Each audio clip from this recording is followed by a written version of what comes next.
দর্শক, আপনারা দেখছেন গ্রামীণ সমাচার। বিজেপি ও সিপিএম ছেড়ে 35টি পরিবারের 125 জন মানুষ তৃণমূল কংগ্রেসে যোগদান করেন বলে জলপাইগুড়ি জেলা এসসি ওবিসি সেল সূত্রে জানা গিয়েছে। এদিন আরও জানা গিয়েছে জলপাইগুড়ি সদর বিধানসভা অন্তর্গত গড়ালবাড়ি অঞ্চলের 35টি পরিবারের 125 জন মানুষ তৃণমূল কংগ্রেসে যোগদান করেন।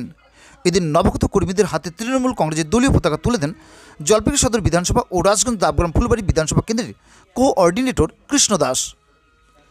এ বিষয়ে তিনি আরও কি বললেন চলুন শুনে নেওয়া যাক।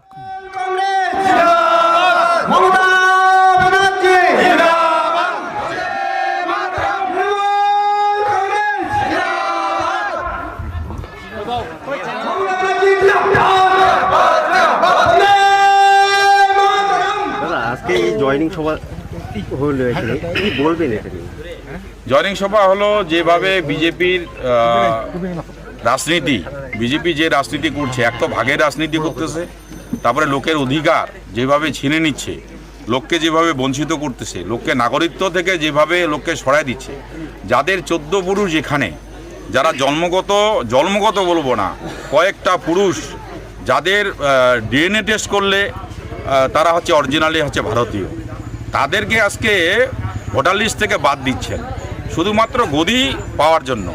এর প্রতিবাদে এরা বিভিন্ন দল ছেড়ে, যেমন সিপিএম যেমন আছে, বিজেপি আছে, এদের কারণ রাম বাম একই, তাই এরা বুঝতে পেরে সব কিছু ছেড়ে আজকে তৃণমূল দলে যোগদান করল। কতগুলো?